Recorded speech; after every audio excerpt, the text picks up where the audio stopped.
কখনো কি ভেবে দেখেছেন আমাদের এই হাইলি কানেক্টেড দুনিয়ায় কিভাবে কিছু আইডিয়া, প্রোডাক্ট বা ট্রেন্ড হুট করে ভাইরাল হয়ে যায়? মনে হয় না এর পেছনে কোনো নির্দিষ্ট লজিক বা প্যাটার্ন কাজ করছে? চলুন আজ আমরা সেই লুকানো যুক্তিরই সন্ধান করি। একবার এই স্লাইডটার দিকে তাকান। বাম দিকে ইউটিউব আর ডান দিকে মাইস্পেসের জনপ্রিয়তা বাড়ার গ্রাফ। দুটো কিন্তু একদম আলাদা প্ল্যাটফর্ম, কিন্তু তাদের গ্রোথ কার্ভটা দেখুন, দেখতে একদম একই রকম, তাই না? যেন রাতারাতি জনপ্রিয়তা তুঙ্গে পৌঁছে গেছে। এই যে হঠাৎ করে জনপ্রিয় হয়ে ওঠা, এটাই আমাদের আজকের আলোচনার মূল বিষয়। এর পেছনে কি কোনো সাধারণ নিয়ম কাজ করছে? তো আসল প্রশ্নটা হলো, এমন কি একটা গোপন ফর্মুলা আছে যার কারণে কিছু জিনিস এত সফল হয় আর অন্যগুলো মার্কেটে আশাই সার হয়? এই বিশ্লেষণটিতে আমরা এই ধাঁধারই উত্তর খোঁজার চেষ্টা করব। ধাঁধার প্রথম পার্টটা বুঝতে হলে আমাদের মধ্যেকার যে কানেকশনগুলো, তার স্ট্রাকচারটা আগে বুঝতে হবে। আর এই স্ট্রাকচারের মূল জিনিসটাই হলো নেটওয়ার্ক। খুব সহজ করে বললে নেটওয়ার্ক আর কিছুই না, জাস্ট রিলেশনশিপের একটা ম্যাপ। কে কার সাথে কানেক্টেড বা কোন জিনিসটা কোনটার সাথে যুক্ত, সেটাই দেখায় এই ম্যাপ। আমাদের পুরো সামাজিক আর ডিজিটাল দুনিয়াটা কিন্তু এই সিম্পল ডিজাইনের উপরেই দাঁড়িয়ে আছে। এই অ্যাবস্ট্রাক্ট আইডিয়াটার সহজে বোঝার জন্য চলুন একটা রিয়েল লাইফ উদাহরণ দেখি। এই যে ছবিটা দেখছেন, এটা ৭০-এর দশকের একটা ইউনিভার্সিটির ক্যারেটে ক্লাবের মেম্বারদের বন্ধুত্বের একটা নেটওয়ার্ক। মানে কে কার বন্ধু, তার একটা ম্যাপ। প্রথম দেখায় তো এটা একটা সাধারণ ফ্রেন্ডশিপ নেটওয়ার্কই মনে হচ্ছে, কিন্তু যদি একটু ভালো করে খেয়াল করা যায় তাহলে দেখবেন এখানে কেমন যেন একটা টেনশন রয়েছে। মনে হচ্ছে না মানুষগুলো দুটো আলাদা গ্রুপে ভাগ হয়ে আছে? আর সবচেয়ে মজার ব্যাপার কি জানেন? নেটওয়ার্কের এই গঠনটা দেখে যা মনে হচ্ছিল, ঠিক সেটাই কিন্তু ঘটেছিল। মেম্বারদের মধ্যে একটা ঝামেলার পর ক্লাবটা শেষমেশ দুটো আলাদা ভাগে ভাগ হয়ে যায়। তার মানে একটা নেটওয়ার্কের গঠন বিশ্লেষণ করে ভবিষ্যতের ঘটনা সম্পর্কেও আঁচ করা সম্ভব। আচ্ছা, তাহলে কানেকশনের ম্যাপটা বুঝলেই কি সব হয়ে গেল? না, একদমই না।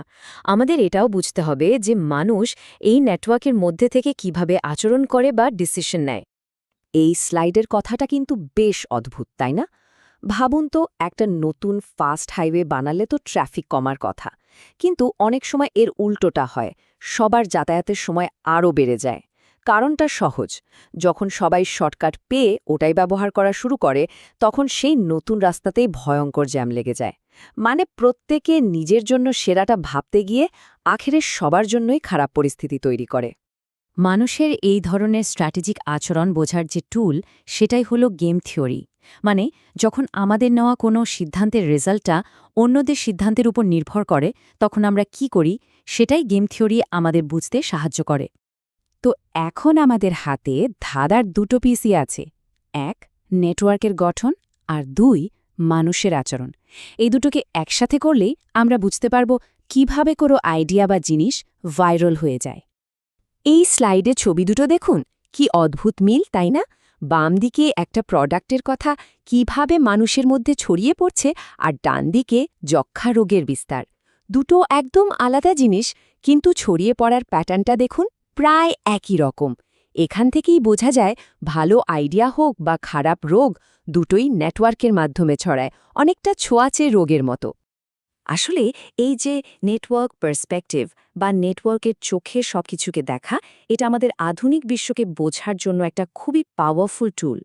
যেমন ধরুন, রাজনৈতিক মতের এই যে বিভাজন, এটা কেন হয়? নেটওয়ার্ক অ্যানালাইসিস করে দেখা গেছে একই রকম মতের রাজনৈতিক ব্লকগুলো একে অপরের সাথে লিঙ্ক করে দুটো আলাদা আর খুব ঘন গ্রুপ বা ক্লাস্টার তৈরি করে ফেলে। তারা নিজেদের গণ্ডির বাইরে অন্যদের সাথে তেমন একটা মেশেই না। একইভাবে ফিন্যান্সিয়াল ক্রাইসিস বা আর্থিক সংকটও কিন্তু এই নেটওয়ার্কের চোখ দিয়ে বোঝা যায়।